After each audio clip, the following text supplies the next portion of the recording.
Good morning, everyone, and welcome to Wednesday morning's online seminar. This morning we are discussing I Want My Money Getting Paid, and leading that will be Richard Silver, Senior Partner at Silver Law. As always, Richard's contact details, thank you Richard, are on the screen there. But if you've got any questions to ask him during the session, please use the chat or Q&A facility in the toolbar at the bottom to pose that question to him. Equally, if there's something you don't want to raise in an open forum, please feel free to email him post-seminar and he will happily answer your questions for you. Okay, Richard, without any further ado, I'll hand over to you. Thank you, Julie. Good morning to everybody. Nice, bright, sunny morning. Going to deal with payment. As most of you know, my own background is in construction. Having moved into the legal field, I am a panel adjudicator on a number of panels, including the RICS and the CIARB, and I also act as representative for parties. In all the adjudications I'm involved with, arbitrations, litigations, mediations, conciliations, all the disputes are the same. It's all to do with money. It's very simple. Why are parties in dispute? Ultimately, it is always down to money, payment. It may be that it is the contractor, subcontractor who's seeking payment for works they've done, or it could even be the employer saying we don't want to pay that, or indeed we're owed money because of the works that you've done are incorrect or you've completed late. But everything is to do with payment.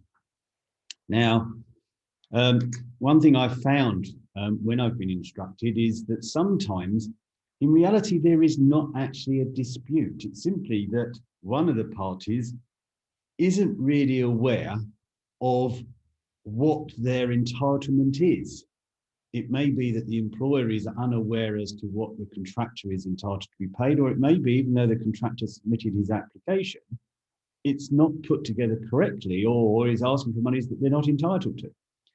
And what I'm going to try to do is to show you how to try and get money through the easiest route, and where there is a real difficulty, what the options that are available. Now, those of you who have listened to my courses will always be aware that I start here, which is the contract. And if you are seeking payment, the starting point must always be to establish where your right to payment comes from. Now, it seems almost too obvious, so it must come from the contract.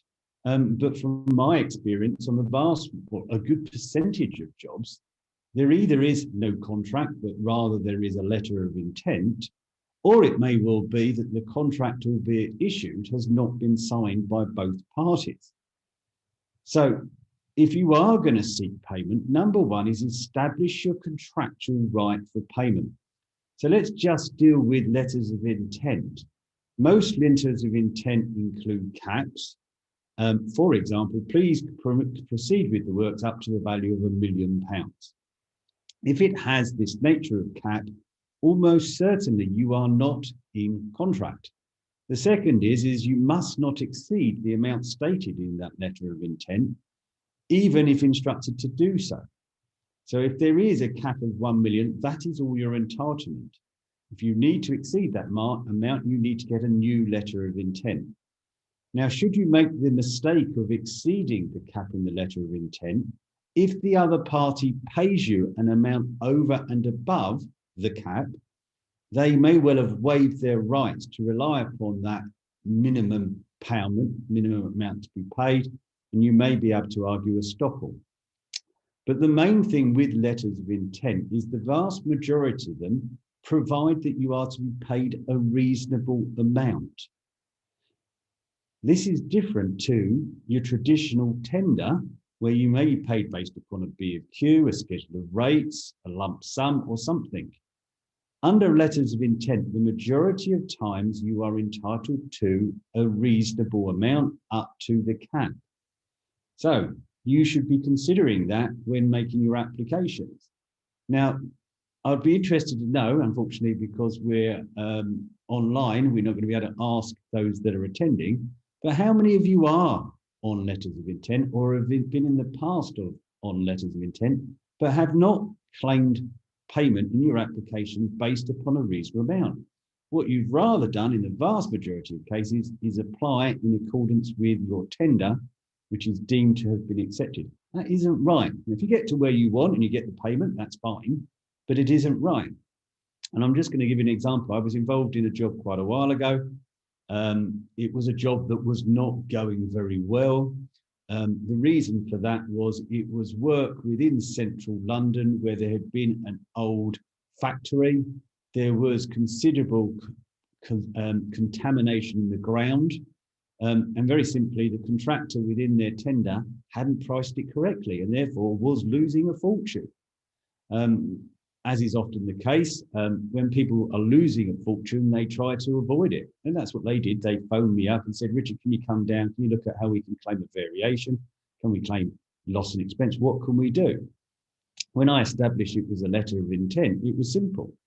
Guys, you're submitting your applications based upon your tender. Your tender hasn't been accepted. So the first thing I would do is withdraw your tender so that they can't accept it. What you now need to do is to now apply for works based on a reasonable amount. And indeed, you can come off of this job and say you don't want to complete it anymore based upon the terms of letter of intent. To say that my client was relieved is an understatement. But basically, in the end, they got paid their cost because it was reasonable, didn't lose any money, and didn't get the hit for damages for delay in completion because ultimately the contract came to an end. So there's a clear position where you must know what's in your contract. This one looks too obvious. Have you applied for payment? Very simply, if you don't ask, very rarely will you get. So make sure that you have applied. Make sure that the person who is meant to be getting the payment has received it. I mean, so many times people actually find that they didn't actually send the application. Somehow it's been sent to an old email address and it's bounced back. So make sure the other side has received it, the relevant person who needs to deal with it, and they've actually considered it. Only then do you know there is a problem. Okay. It's often the case that when we draft something, we understand what we meant. But it's not always the case that the other party understands what is being applied for. Again, I've been involved in disputes and my client has said, we're owed £500,000. We want to go to adjudication. Richard, can you produce the documents? And I start to produce the documents and say, sorry, I've gone through your applications and there seems to be a number of errors and there's things I don't understand. And can we go through it? And what's the previous payments? And how have you dealt with this? And they go, oh, right, that's really easy. Sorry, can I come back to you? And we then spend the best part of 3 or 4 weeks just trying to establish what is the application and what's being asked for. And then we go through it, we find the whole application is wrong, the backup isn't provided, the figures don't work out, and everything is very unclear. We then tidy it up, we send it to the other party, and before we know it, it's been paid. Because the only reason monies were not being paid is the other party simply did not understand it. So, when you're making an application, make sure that what you produce is easily understood. And do be aware that quite often, if you're a subcontractor passing up to the contractor, the contractor wants to be parted up the line to the employer. So they're going to want to know what you've applied for and ideally to make sure they get the same amount back. If someone is going to authorize the payment, they must be able to understand it and say it's properly entitled to be paid. So, go through it, check your application, make sure it is easy to follow and easy to understand. There's cross-references, there's backup and everything else. The more detailed the submission, the more likely the other party will pay it. So I know it's obvious, but ensure what you've applied for can be easily understood and checked. Okay, you've looked at the contract and you've established what is the basis of your entitlement. You have made an application and you are aware the other side has received it. You think it is very clear and understood, and indeed you've got a response that identifies what is and isn't agreed. And there it is at the end. Excuse me, my battery seems to be running low. Just make sure the plug point is on. It is on. Okay. Sorry about it. you've submitted your application, they've sent back either their own payment notice or Payless Notice, and they've detailed what they're not going to pay. You now have an opportunity to understand what is the difference. And the first thing is to look at it and say, right, is it because they're saying that a whole load of variations you've got no entitlement to? Or is it that they've valued those variations differently? Is it that you've claimed for loss and expense and they don't think you've got any entitlement? Or is it that you've claimed for loss and expense and their assessment of that is less? What you will see is that there could be a dispute in the first instance to entitlement, and even once you've jumped that hurdle, there may still be a dispute as to what is the value. Or you've already got over the issue of entitlement, it is simply a quantum issue, which is obviously going to be far easier. But work out in the first instance, what is the problem? You also need to understand on what basis is the item in dispute. So, if it's the original scope, it may simply be that you say you're 60% complete and they're saying 55% complete. Are you right? Are they right? Is it really a problem, and is it going to be resolved in, the next application? Is it the method of evaluation? Are they referring to one nature of clause, or are you relying upon a different clause? A prime example is where one is dealing for, let's say, under a JCT and extensions of time, loss and expense. So you've got a 60-week contract duration, and you're through 50 weeks of the 60 weeks, but you've claimed considerable extension of time. Let's just say you are seeking a further 10 weeks of extension of time and hence 10 weeks of loss and expense. If that's right, you should be claiming, albeit you're in week 50, you should be claiming 40 weeks of prelims over the overall duration of 50. So 10 weeks less than you've actually been on site, but then 10 weeks of your loss and expense. What all too often happens is a contractor claims all of the period they've been on site and loss and expense on top, and that's not right. So have a look at what you've applied for based on the original scope, check to see whether you're right in the way that you put it. Now, more often than not, disputes are about variations. And when you're dealing with variations, you need to look at the method of evaluation. I'm just going to deal with two obvious examples, JCT compared with the NEC. The JCT is the traditional approach for dealing with variations. We've got a clear provisions as to what constitutes a variation. And then we've got a method of assessing those variations based upon a number of options. So the first one is, if we've got a B of Q by way of example, is there's an increased quantity, we use the rate in the B of Q.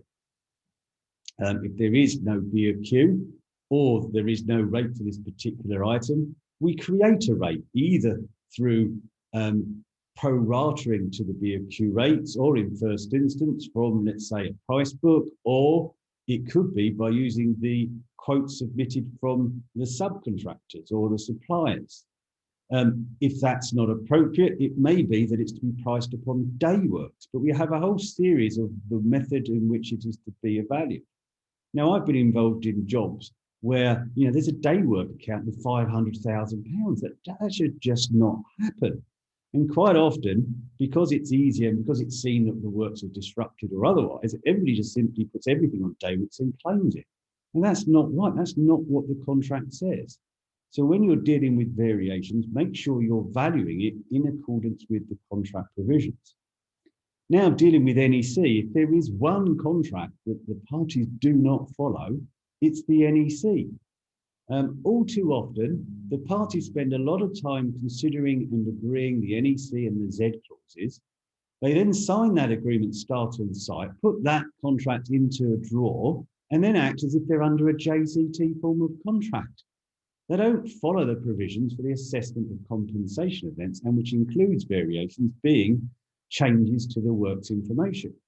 We have a whole plethora of documents that we need to produce if we're going to follow the NEC. Quite obviously, we've got to issue our notice of a compensation event, our early warning notice, and then we need to be submitting quotations and programs attached. And each of those quotations and programs should be related to one compensation event.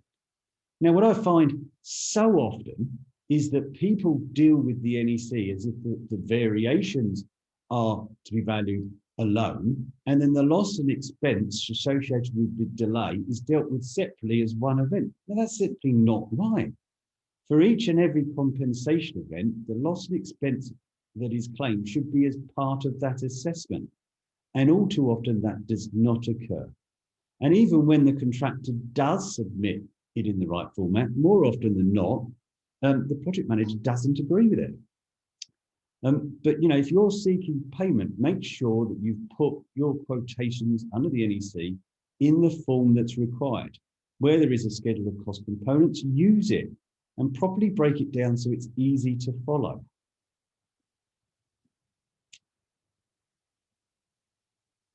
As we've mentioned under the NEC, the loss and expense is assessed as part of the compensation event, but in most other forms, loss and expense is separated from variations. And more often than not, the claims for loss and expense that I see are poor. Now, the first thing is make sure you've issued your notice claiming loss and expense. What I often see is there are no notices. Contractors are generally quite good in issuing extension of time notices, albeit in my experience, not necessarily following the full provisions of the contract. But quite often they seem, for reasons I don't really understand, to fail to issue the loss and expense notice. So do that. Simply submitting a claim in the back of your application isn't going to be enough. You should be issuing notices of loss and expense as required by the contract. Now, when dealing with loss and expense, make sure that the way you've produced it deals with cause and effect. Now, let's give some very simple bases. You can use Hudson's formula and you can make your claim 6 times higher than you'd anticipated, but doesn't mean you're entitled to payment of overheads and profit. The whole idea of loss and expense and or damages is to put yourself back in the position you would have been but for the breach. It isn't, unfortunately, an opportunity to make a huge amount of additional profit. It's not what it's there to do. And if you're going to be claiming loss and expense, do recognize that as far as the employer is concerned, you're being paid for their failure and they're getting nothing for it.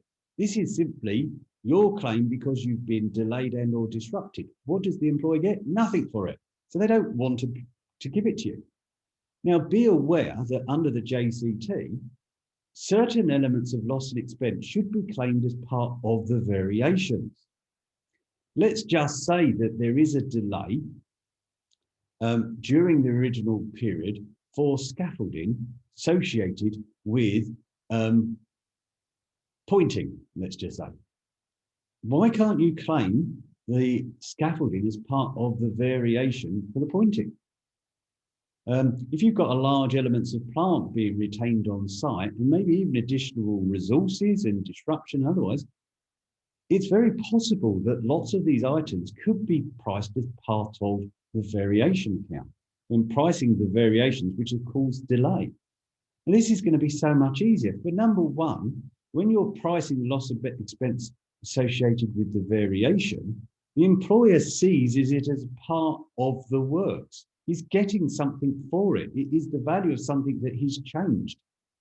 Number two is it makes it far easier for the project manager, the architect, the contract administrator to certify that amount because number one, it's not their problem. They didn't cause it because it's an instruction varying the works which has come from the employer.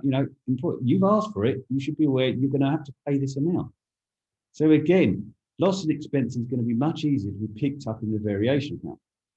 The next thing is, as I identified earlier, when you're claiming the loss and expense, it should be relating to the relevant event and should relate to the date the event caused the delay and that delay period. Now, all too often, contractors simply claim for prolongation. That's unlikely to be correct. So let's just seek to clarify that point. We're during our original contract period, and 6 weeks into the project, there is an instruction to stop works. And this delay is going to be 2 weeks. The loss that you are incurring is in those 2 weeks, not 2 weeks at the end of the job. So you should be claiming during those 2 weeks. Now, during those 2 weeks, for example, we've got a crane on site. It's just sitting there now. Well, that's part of our loss and expense. It is in the original contract duration, but it's being caused to be incurred because of this stop to the works on site. So we claim at that period. Now, the job eventually finishes 2 weeks late. And during the last 2 weeks, we always were, and we in fact did have, a finishing foreman on site. Now, he's not an additional resource. He's just a deferred resource. So again, claiming for the amount of resources at the end of the job would be wrong. So when you're producing the loss and expense, make sure that the way you produce is properly established. It is correct in the way it's produced. You will already see there is a substantial difference in the way it's approached under the NEC when compared with the JCT. The next thing is proof. Unfortunately, contractors who are listening and subcontractors, you're not always believed. And sometimes, dare I say it, you may claim for slightly more than you're entitled to. I've often heard PQSs, when they're producing their forecast to the employer on what is the likely recovery of loss and expenses, they look at whatever is claimed and divide it by 4. What you need to do is to show that what you are claiming is correct. Now, I would suggest quite often you need to show backup for all your invoices. If you are saying you're going to be paying delay, disruption, or other amounts from subcontractors, make sure that those subcontractors have proved it sufficiently so that you can pass it up the line. Do be aware that you need to show that you haven't contributed to that loss. Also, make sure that you're not claiming for things twice. For example, there are elements claimed within your variation account and also in your loss and expense claim. Make sure that you're not effectively claiming for underpricing your original tender. Be mindful that the employer is not going to want to pay your loss and expense if they can possibly avoid it. And do be very aware that quite often the architect or the project manager, the supervising officer, the person certifying on behalf of the employer, may be the very person that you're saying who is responsible and is also the person who is going to have to certify the amount. They are slightly conflicted. So, make sure that what you've done is fully and clear and is properly particularized. Okay, so we've submitted everything. We've put the backup in. We've looked into the contract. We fully understand what we've put is right. We've looked at what's come back. We understand what is being disputed because they've set down against what we've applied for the difference between what we've applied for and what they're willing to pay. We've asked for 1 million. They've said your entitlement is 0. Oh, understand now. Not necessarily. It isn't simply they don't want to pay. There's a reason why they don't want to pay, and consider that. So number one is, easiest situation, is it the dispute with the employer or is it a dispute with the certifier? If you're claiming a loss and expense claim in an extension of time for the failure of the architect to issue information in due time and for errors on drawings, let's say, it's clear who is responsible. It's the architect. And if he suddenly certifies large amounts of money, the employer goes, hold on, I've just paid $500,000 for loss and expense for failures in drawings and delays, all down to you, Mr. Architect. What's he going to do? He's going to ask for the architect to pay. And the architect is now going to be notifying his insurance company, and the insurance company are going to be saying to the architect, you mustn't admit anything. So, quite often what I find is that the employer is actually completely unaware of what is the dispute because they've paid for an architect and the architect is saying, it's not our fault. This is just your typical contractor. And you need to be able to get around that architect to make sure that the employer properly knows what the dispute is. Alternatively, you need to recognize there's a problem with an architect and either give him a route out of it, or put him in a position that he's got to certify. But identify what the dispute is. Is it because the architect doesn't want to certify? Is it because the architect feels that he's at risk? Identify what is the dispute, because then you can try and establish the solution.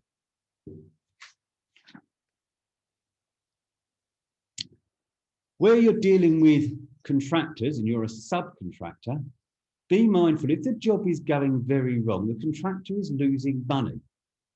And if you're claiming loads of extra money and the contractor is the person that's at fault, all you're doing is increasing the loss. You may therefore be in the situation that the contractor simply doesn't want to pay you whatever you put.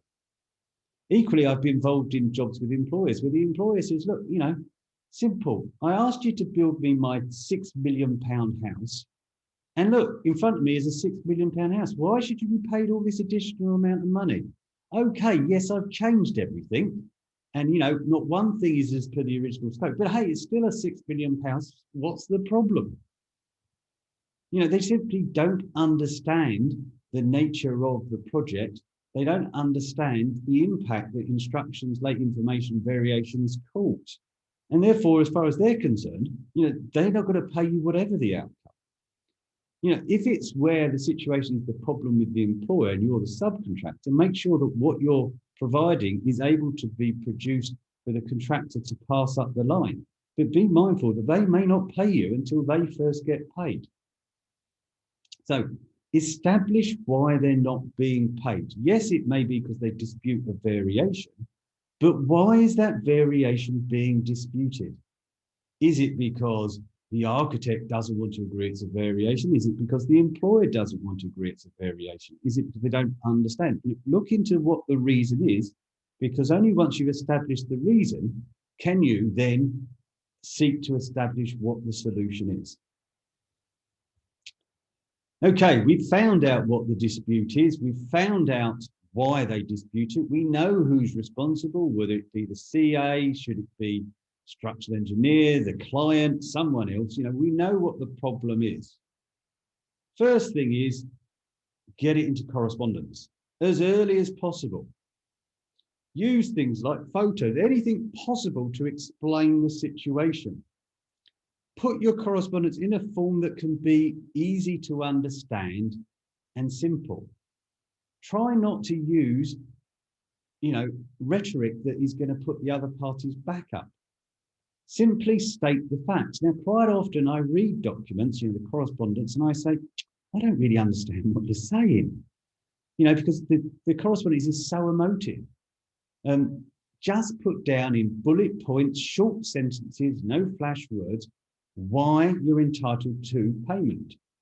And ideally, put down what the contract says. Quote it. Okay, contract says that the following shall constitute variations, a change to the sequence of the working. This is therefore a variation. Your instruction dated such and such, issued on such and that, stated this. It therefore falls under the definition of variations. Then going to the variations and the method of valuation, this provides as follows. Applying this logic to this situation means the value of these variations will be priced like this, and this is what we've done. Set down the situation so it is very easy to put down and is clear. And the clearer it is, the more at risk the other party is and more likely they're going to make payment. Now, sometimes the issue is a little bit more complicated than that. You know, there may be certain uncertainties. You know, was a document properly incorporated into the contract? What did we actually price for? Is this included within the provisional sum or outside the provisional sum? There's lots of different things. When you're looking at that, think about the correspondence that you're issuing and think of the nature of response that you get and or that you want. Quite often, when I'm producing correspondence for a client, I'm trying to play a game of chess. I'm looking 3 or 4 things in front. So I'm going to write a letter on behalf of the contractor. It's not going to come from me. And therefore, I'm not going to, sometimes I will make it legal because I think it will make them feel ill at ease, the other side, or sometimes I'll make it not too legal. What I'm also going to look at is what is the nature of the response. Now, I'll give you a prime example. I was involved in a dispute. The contract that had been placed had never been signed by my client. There had been 2 or 3 subcontract orders. There was, loads of uncertainty. And I wanted it confirmed there was a contract in place and what those terms were, because if that was the case, I could go to adjudication and it established exactly what my contractor's entitlement was. So the first thing was I used the reverse psychology. I drafted a letter to the other side saying that in my view, but it was a letter from the subcontract saying there was no contract in place. And therefore, as far as we're concerned, we were entitled to quantum meruit. The other side came back immediately. This is rubbish. This is the contract. This is what you're entitled to. We accept it's never been signed, but there is no uncertainty that this is the basis upon the work should be valued. Fantastic. That's exactly what I wanted. So when I'm drafting correspondence, I'm not simply looking at putting down my case. I'm also thinking 1, 2, 3 steps in front. What is the other side going to say? What are they going to respond? How do I get to what I want? If I'm going to adjudication, I might want to crystallize the dispute and make sure it's clear what the adjudicator is aware is the dispute. I might want the other side to say why they don't agree, because I know that argument isn't going to work. I might want them to say certain things. So whenever I'm writing correspondence, I want to see what is the likely response they're going to put. And that's what I'm trying to elicit from them, a response in a certain format that will get me to where I want to be. Sometimes it's good just to see the white of their eyes. It may be that, having written down all this correspondence going backwards and forward, the easiest solution is to simply meet with them and have a discussion about it. You can have it on a without prejudice basis so that neither party can rely upon those discussions in subsequent adjudication, arbitration, litigation, and people will be open to discussion. So do think about a meeting. Make sure that you are ready for it. I've been involved in meetings and the way I deal with it is different depending upon the circumstances. For those of you who have instructed me in the past, you will know that I'm not the easiest person to get on with. I am, terms have been used, robust, aggressive, and worse, that are stronger. But other times I've been an absolute gentleman. You've got to decide how you will procure a settlement. Now, if the other side simply doesn't want to pay, what you've got to be is aggressive. If the other side wants to pay, but they simply don't understand, you've got to be nice and you've got to be helpful, but work out how you're going to get your money. Now, if you're going to go in the meeting, the answer may be is that you actually have to rip the architect apart. Or it may be that what you've got to do is to make the other party so concerned following their meeting that they just don't want to go down that route. I've quite often gone into a meeting and the other side simply hasn't know where I'm going to come from. And the consultants are there, and sometimes it's solicitors, and I've suddenly raised something and they're lost because they just were not simply aware. If I can find an angle that the other party just simply was unaware of, that makes that other consultant look a little bit poor in front of the employer. The employer then thinks somewhat concerned, are we right? So again, if you're going to have a meeting, make sure that it's moving in the right direction. I've had other times where contractors have wanted me to attend to a meeting, but haven't advised the other side of my attendance. Now they've done it, to put the other side uncomfortable. And the other side said, we're not willing to have the meeting because Mr. Silver's here. We're not represented, so we just don't want to go forward to the contractor. Well, that's fine, but you're going to have a letter from us tomorrow. So it's achieved their aim. Other times I've warned of this situation before it's occurred. The other side has said they don't want to meet, and the whole meeting has been a waste of time. Sometimes I've said to parties that don't have lawyers because you're going to have the other lawyers on the side and me, and you're never going to get anything discussed. Or sometimes I said, don't try and have the CA there. Just meet with the employer and explain why the CA doesn't want to pay and why in the long term it's going to be the employer's problem. Use the meeting as a way, hopefully, to get payment and settlement. But have a strategy. Be clear on what you're going to achieve and why. Okay, you've had a meeting. You know why they don't want to pay. They're wrong, we're right. But they still don't want to pay. What are your options? Well, number one is nice, easy one. We've made a proper application. they haven't paid us, they haven't issued a payment notice or payless notice, we can suspend the works. You know, that's going to be a big problem. 7-day notice of intention to spend, you know, can often be one of the best tools to get payment. Where the employer or the contractor, you know, are going to have a large cost because the job is put on hold, sometimes it's better for them to just pay you than to get that delay. You know, we've got a main contractor who's on £20,000 per day liquidated damages, and you're looking to spend in your key. He's better off to pay you than have those damages levied against him. And he may well think, well, I can claim it back from you, but will you still be there? You know, so suspension can be a major tool, but make sure if you do it, you first of all ensure that the final date for payment has elapsed, that they haven't paid amounts properly due, that you issue a 7-day notice of intention to suspend, and you only suspend once the 7 days have elapsed. But it is a very useful tool. Termination. We can terminate generally under 2 means. One is under the terms of the contract, the other is under common law.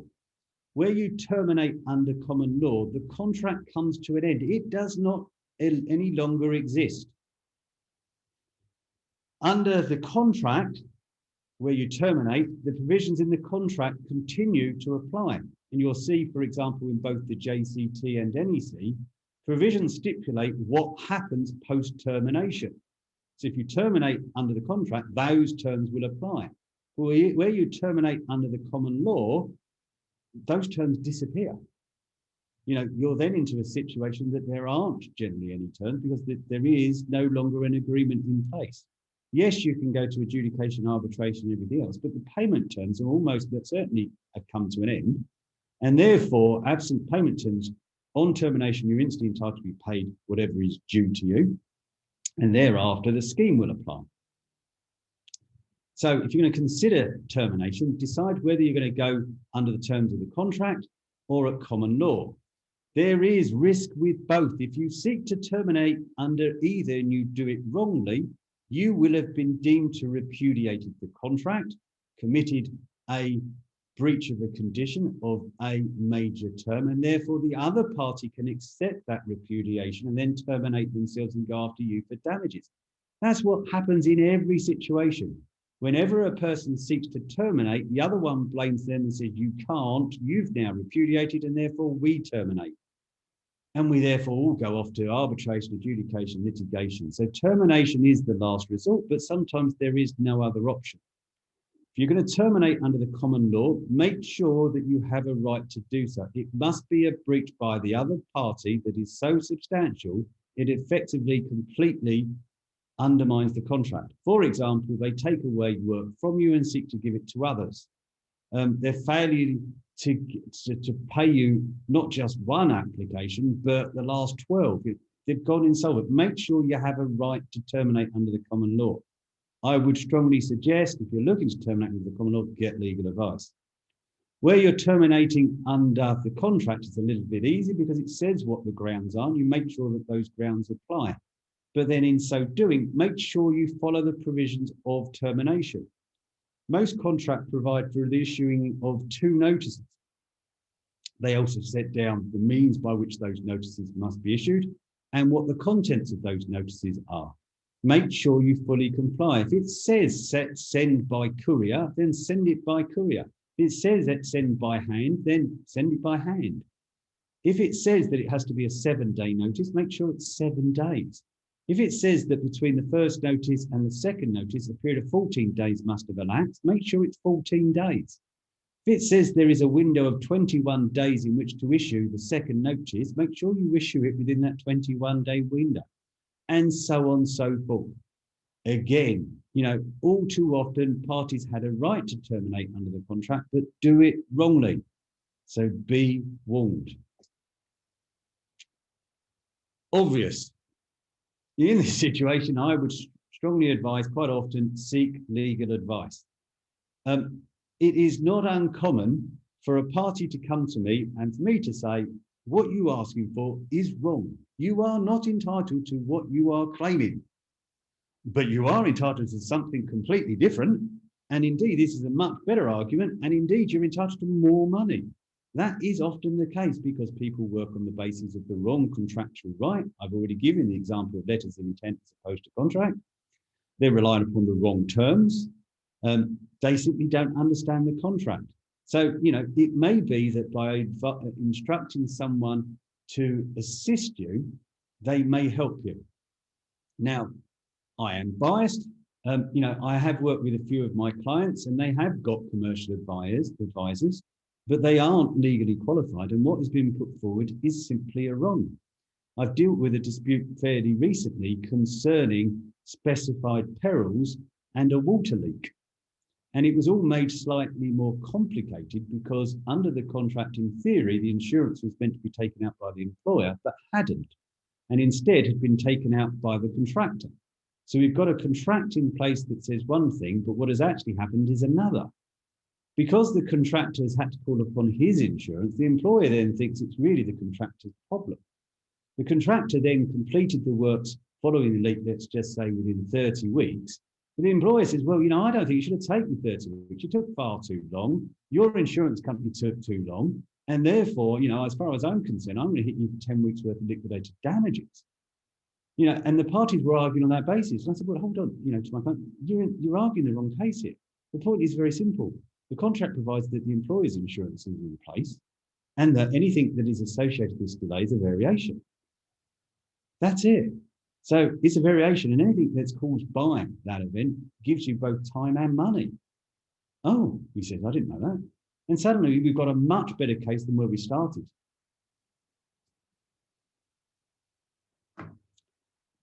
I'm generally, first of all, going to give advice to my client. If I decide there is a need to issue a letter, I'm going to decide if I should be coming up and stating I'm involved, or whether I should think that the letter should come from my client. There's going to be a difference. If I draft a letter, a party is going to seek legal advice. They're also going to think there's a potential of an adjudication or some other legal process. So sometimes my client says 2 and 2 is 4, and the other party says, I don't agree. As soon as I write 2 and 2 is 4, they accept. Or it may be the case, there's fairly nice relationships. We're saying 2 and 2 is 4. I now say it's 2 and 2 and 4. I've come up in front, I'm advised. Now they've got off to their solicitors who's trying to think of any possible way to say why 2 and 2 is not 4. So work out what is the best option. Do you want me to be up front and they know I'm involved, or is it better at this stage maybe for me for the other party not to know that I'm involved? Now, quite often, as I've mentioned, what I'm going to look to do is to try and deal with shortcomings in the issue. So quite often I won't come up. I'll write letters on behalf of the contractor, looking to see what nature of response I get to set down the basis of the disputes that I've particularised it, and only then will I then say, you've now told us what the situation is, you're just wrong, and here's the legal basis. Again, people are going to respond very differently if I attend a meeting than if the contractor only attends on their own. They're going to be far more at risk. They're going to feel far more uncomfortable. The consultants are going to feel far more uncomfortable. And quite often, I can attend a meeting and procure a deal where 10 meetings have happened before and nothing's happened. So, I'm going to look at the options. Should I maybe meet with the parties? But it may be the case I look at this and say, all I'm going to do is get them, they don't want to pay. So by me telling them why they are wrong, all they're going to try and do is find another argument.